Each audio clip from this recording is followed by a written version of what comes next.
Hello and welcome back to another video, and in today's video we can see we're looking at another Guild Wars 2 video. Obviously the one I did last time, which was a video that was by Mucklock, we had a great response, and I'm very grateful for everyone who's been watching and commenting and subscribing recently. It's been very nice to see, and I appreciate it a lot.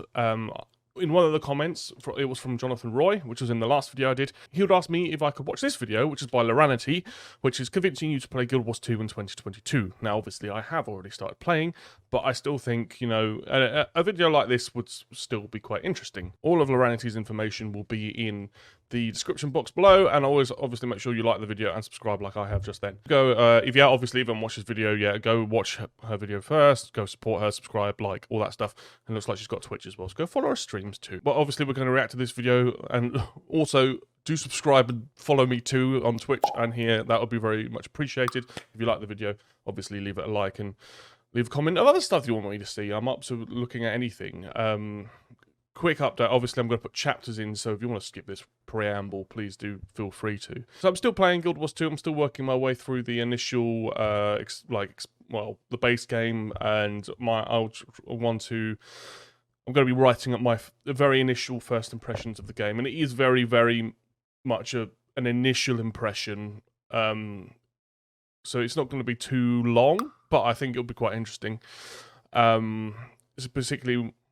I've got a lot of ideas of comparisons to other games like Final Fantasy XIV and WoW, which I think could be quite interesting to talk about. I'm going to be writing that this week, and that'll be coming up as soon as it's done. But moving on from all of that, and hopefully that wasn't too long of an intro, we're going to get into this video. So, as I said before, this is convincing you to play Guild Wars 2 2022 by Laranity. Go follow her and do all that stuff. But for now, we're going to watch this video in 3, 2, 1, and Hey go. everyone, my name is Nancy and I love MMORPGs. Me too. Over the years, I have played so many of them, from World of Warcraft to Elder Scrolls Online to Final Fantasy XIV. Same. But there is one specific MMO that I always end up finding myself returning to, and that MMO is Guild Wars 2. Okay. Today, I'm going to explain to you why I love Guild Wars 2 so much. And I'm gonna be honest here, I'm gonna be trying to convince you to play Guild Wars 2. Maybe you've been thinking about it and you just need someone to convince you. Or maybe you already play and you just need someone to tell you that you made the right choice. I don't judge. I have totally done that. It makes me happy when people like the same games as me. Anyway, let's talk about Guild Wars 2. Relate. You know that feeling when you start playing a new MMO and it just feels a little bit cheap? The voice acting is bad, the art is uninspired. Or maybe you're playing MapleStory and you notice that the translations were done using... The fuck does that say? Oh, a language I do not speak, so... Google Translate. Guild Wars 2 is the opposite of that. The game has a very high production value. Everything just feels polished and like it was created with care. The base game released in 2012, but the game doesn't really feel dated just because the art style is very good. I think that this game has some of the most beautiful maps I have seen in any MMORPG. The UI is... That I agree with already. I mean, in my first reaction, I spoke about how the game did look a bit dated. But however, I said on the flip side to that the art style is fantastic, and that helps negate any sort of aging that the game has. And I think these like MMOs that use this, use a specific, very stylized art direction, usually survive the test of time, which Guild Wars 2 has done with its kind of almost mixed watercolory kind of art direction, which is very pleasing and aesthetic to look at. But anyway, it's slick and has this painterly aesthetic. The races are, in my opinion, very interesting and very unique. There's, for example, the beast-like Char and the plant-like Sylvari. And then you've also got the rat-like Asura. Before you get angry at me for saying that the Asura are rat-like, rats can totally be cute. Just look at their animations. The movements and animations in this game just feel good. The open world maps aren't filled with invisible walls everywhere. Now, don't get me wrong, there's plenty of awesome games out there with a lot of invisible walls. But the freedom that Guild Wars 2 gives you makes for a very immersive experience. That's one thing that I've definitely noticed from coming. Obviously, the game that I've just spent a lot of time in is Final Fantasy XIV, and I love that game a lot, but there is a lot of invisible walls, and there is a lot of like you know there's much less like freedom in the way that you can move around. You can't jump off cliffs willy nilly if you want to. You have to path around in specific ways, which was never a big deal. But when you move over to like when I've moved over to this game. In Guild Wars, it's nice to be able to move so freely, and the game feels very tight in the way that how you move your character and how you move, the abilities. It feels good. It doesn't feel laggy. It feels very responsive, and it's very enjoyable. And the combat also feels very nice as well. Although I'm not very far into the game, you can already tell that the gameplay is very, very nice. But anyway, exploring in this game is a joy. The expansions took this focus on movement and exploration even further. Yeah. There are additional things for you to unlock, like gliding and updrafts. Wow, what? Or like bouncing mushrooms and boats. The game sometimes almost feels a bit like a Metroidvania, where you get to unlock new tools that will give you access to new areas. I didn't know that. That sounds amazing. Of gliding and stuff, and look at that, she's flying with dogs or foxes, whatever it is. Oh, I love it. That's cool. That's really cool. The Path of Fire expansion added mounts, which I believe are easily the best in the industry. I wonder if World of Warcraft could maybe a little bit inspired. Mounts in Guild 2 Yeah, we spoke about that last week. are more than just a speed boost. They all handle differently and can do different things. True. Sorry for pausing it, but I have thoughts. Yeah, that's definitely made it a lot more engaging, because in all of the other MMOs that I've played that have mounts in, and I do think personally that mounts are quite a nice and for me quite an important part of an MMO, because let's be honest, like a significant part of playing an MMO is being able to show off the stuff that you have, and a mount is a great visual representation of the achievements that you've done in the game. But in other games, that seems to be kind of all it is, and obviously it's it's a quicker way of getting around. But in this, where obviously I've only got a raptor right now, but I know there are different kinds, and it makes it a lot more engaging knowing that you have to think about which mount you're going to use to traverse the areas that you're in, which is really cool. And I don't think any other, or at least not any other MMO that I know of, does that really, other than ground and flying mount. For example, the Raptor can jump long distances. Yes. The Springer can jump super high, and the Griffin is basically a jet plane. There are only 9 different mounts, but they're all very unique and different. Every mount does have a ton of skins though, which you can buy on the gem store. I guess my point here is that every second you play Guild 2 just looks and feels good. You can tell how much passion went into creating this game. But so what about the combats? The combat in this game is pretty different from combat in most other MMOs, and I mean that in a good way. The combat in this game feels like an evolution of the traditional tap target combat that we all know so well. If you have played an MMO before, it will definitely feel familiar to you. But a lot of action combat elements have been added in. In one verse, I would describe Guild 2's combat as fluid. You will rarely find yourself standing still. You can move around during most attacks. You've got gap closers, you've got blinks. It almost feels a bit like playing a MOBA, you just have a lot more skills. Yes. If you want to survive... Oh, I completely agree. That's one of the first things I've thought and felt when playing this game, is it does feel more like a MOBA to me than playing an MMO. And to be honest, and there's probably something I'll talk more about in the video that I do, is it took a while for me to get used to that, having all of this freedom in this movement and remembering that I can dodge roll and do all of these extra things, where in other MMOs in the early levels, I'm used to just kind of walking up to someone standing there and hitting the buttons and waiting for the health bar to go down.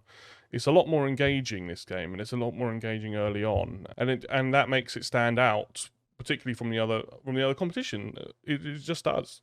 In this game, you cannot just stand still. You will have to dodge attacks Dark Souls style. In the harder fights, you'll even have to think about when to dodge, because you only have a limited amount available to you. You cannot just dodge spam. We're not playing Dark Souls 3 today. There are 9 unique classes who all play differently, and each of these classes have access to 3 elite specializations, which further changed how your class plays. For example, a guardian can become a dragon hunter, a firebrand, or a willbender. You can Wow. further customize your playstyle by choosing your weapons, skills, traits, Yes, stats, yeah. upgrades. You can build every class in tons of different ways. I usually just go to a build website and copy what the pros do, but it is neat Fair how enough. much freedom there is. The first half of your skill bar is determined by the weapons you are using, and the second half is skills that you get to choose yourself. Just going back slightly, that's one of the things that I didn't play a lot of Elder Scrolls Online, to be honest, but I did level up a character to like max level and got to the Paragon levels, whatever they're called. And the thing that I enjoyed the most about that game is the customization of your build and how differently you can play to everybody else. And there's not many games that do that, and it's nice that this game, I mean, it's just awesome to think like there's so many different ways you can do things, and you can change up your class from being like a melee class to a caster class to a ranged class, and anyone can do that. And if you've just got like, you feel like trying something else, you have the freedom to be able to just change it if you want to, and I think that's cool. But don't be misled. This might not look like a lot of skills, but there is a lot of depth to the system. Which skills are available to you is part of the combat. You can, for example, swap to a second weapon set, and there are class mechanics that will replace your skill bar. You have to think about when to switch your skill bars, which makes the combat a lot more interesting than just always having access to everything. The combat in this game is easy to learn, but hard to master. If you enjoy challenging yourself, you can race through your rotation at breakneck speeds and go for that top DPS spot. In this game, victory is not decided by how many hours you grinded, it is decided by your skill. That might sound pretty intimidating, nice. but don't worry. If that doesn't sound like fun to you, there is plenty of content for you to enjoy in this game. Next, let's talk about content, and we're gonna start off by talking about open worlds. In most MMOs, open worlds feels kind of like an afterthought. There's not really much happening there. You just go there, do your quests, and move on. Guild Wars 2 is once again different. Instead of the world being kinda dead, there are actually things happening. There might be a fort under attack by centaurs, or there might be a beekeeper whose honey is being stolen by bears, or there might be a gigantic shadow monster done that. Yeah, I've done that event. appearing out of nowhere in a swamp. That was really cool. This is the dynamic event system, I died a lot, and it is the main content of Guild Wars 2's open worlds. There are fun small events which you can do by yourself, but there are also large-scale and meta events. The hell is These that? meta events can span an entire zone. In order to be successful, you will have to coordinate with a gigantic team. Some of these are a bit like open world raids. Coordinating large groups of people to successfully complete these has been some of the most fun I have ever had in a video game. Wow, cool.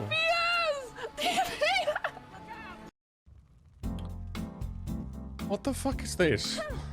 What is this? Why do I always get these ads? What is this? This waifu bullshit.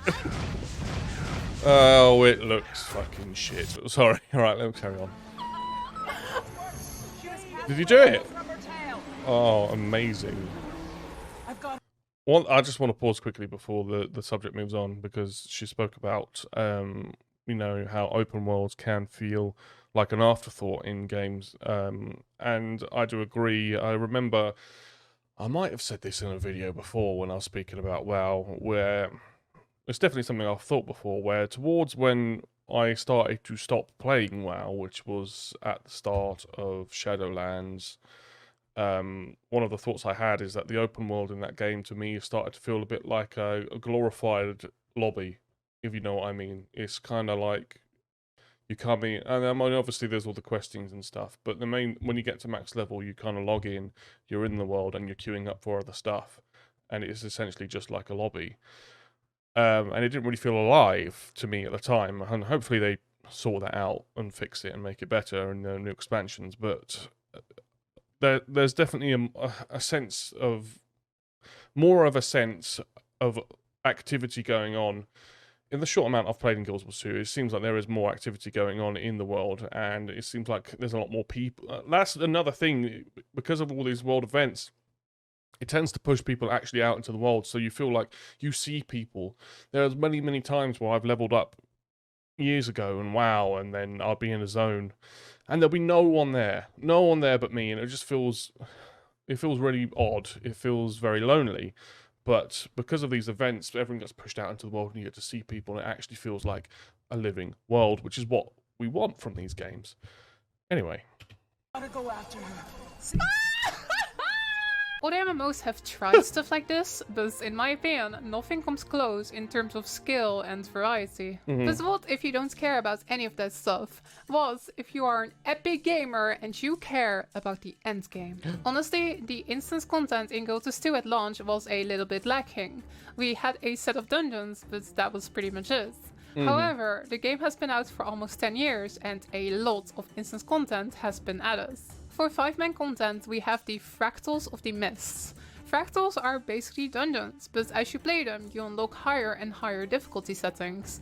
I love Fractals because if you're a new player, you can easily get into them. Okay. But if you go into the super high tiers, you're in for a real challenge. They are basically like WoW's Mythic Plus, but before WoW did it. Guild 2 also features a set of 10-man raids. Some of these are a bit easier, but there are also some which are really tough and which are only cleared by a very small part of the community. Nowadays, Guild 2 has shifted away from making more raids. Instead, they make strike missions, which are basically standalone raid bosses.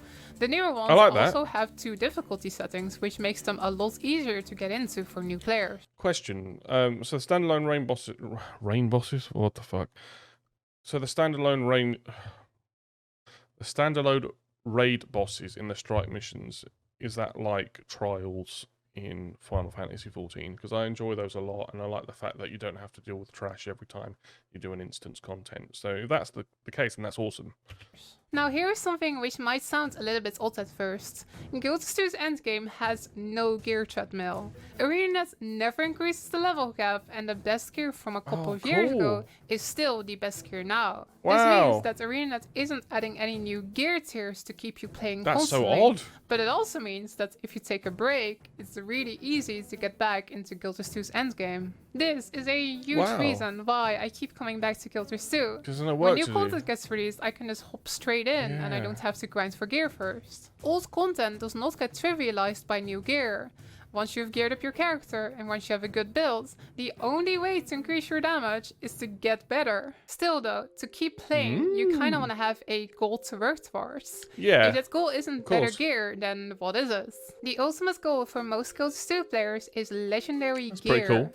Legendary gear doesn't even get you better stats, but the skins tend to be absolutely gorgeous. That's always the way, though. Like, for me personally, I've never been too bothered about having the gear that has the highest number. I want the gear that looks the coolest. So this is good. And legendary gear offers a lot of quality of life.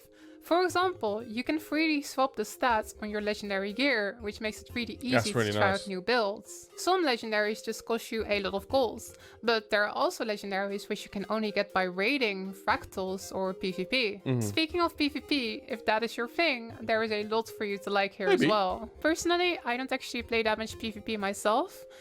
I am just kinda bad at it. But there are 2 main modes for you to enjoy here. First up is Worlds vs. Worlds, in which armies of players fight over territory. There are camps, towers, and keeps for you to capture, and holding these is the key to victory. You can decide to follow a large blob of players and try to take a keep, or you can decide to roam around by yourself. When I try to do that, I always die. There is also a small scale 5 vs 5 game mode for if you really want to get sweaty.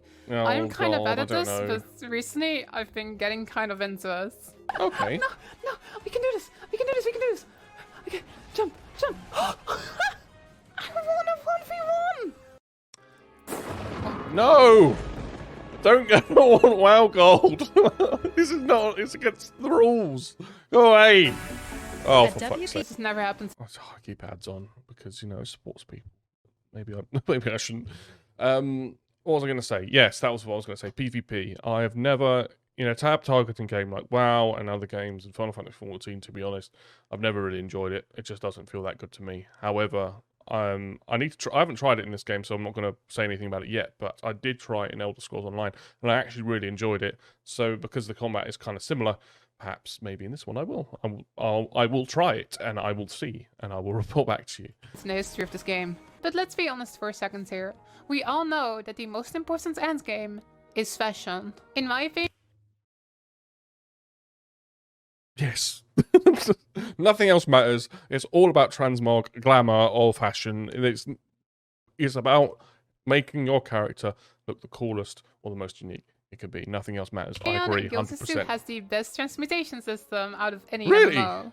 Once you soulbound the skin, it gets permanently unlocked in Oh, your the wardrobe, dice and stuff. I where love you the can very dice. easily apply it to your gear. I want to hear that again.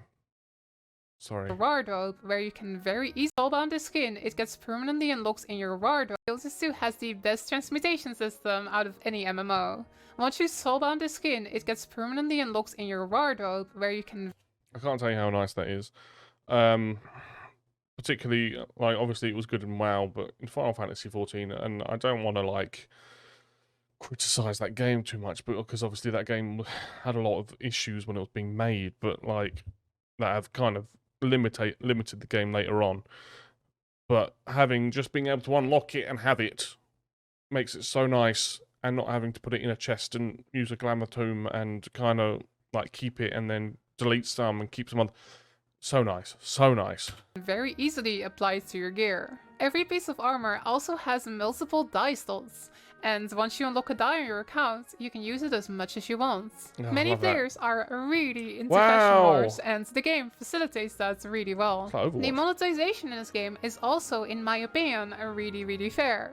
There is no subscription fee, so if you Yeah, get that's bored, you good. can just drop out and come Whenever back you whenever want, you yeah. feel like it. The base game is also entirely free with just a small amount of limitations. Have you heard of the critically acclaimed MMORPG Guild Wars 2 with a free base game and no playtime restrictions? In my opinion, the casual That's not right. That's not how it goes. No, never mind. is also fair and not pay to win. You can spend money on convenience items and skins, but you cannot spend money to gain a significant advantage over other players. Yeah, There it's is fine. also a currency conversion I between the love cash that. shop I think it's so currency cool and that gold. they do that. So if there's anything on the cash shop you really want, but you don't want to spend money, you can convert gold to get it. For my I think they need to do that with more games, particularly in the games where you can use gold to buy game time. So why can't you use gold to buy the in-store cosmetics? Like, I think it makes sense. If you can use in-game gold to avoid paying your subscription, surely you can use the in-game gold to pay for, the store items. I don't know. my final point, let's talk a little bit about the future of this game.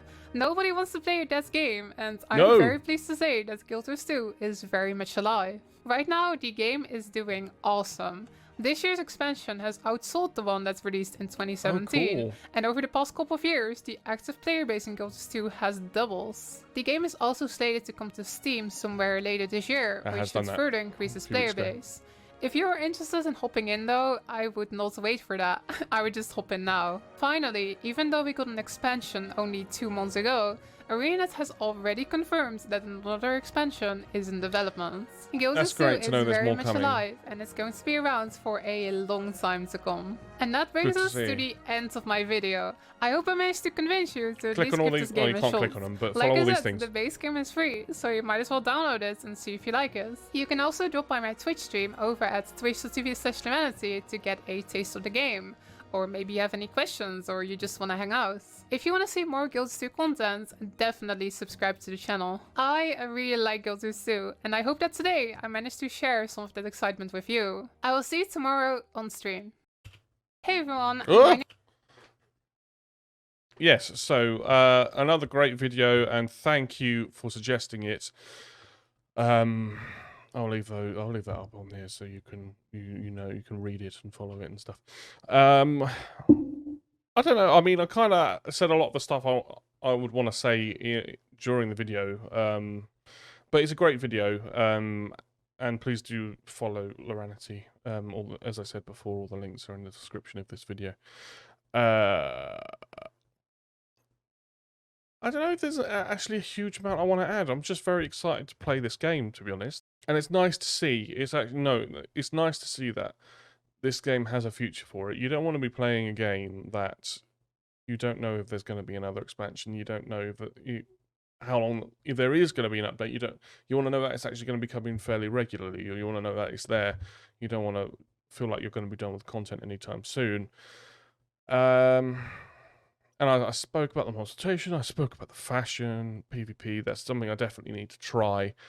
I haven't done it yet, but it looks really fun, and it looks like something that I could probably get into as well. And the legendary gear, I'm not sure what that will be like, but I'm excited for that.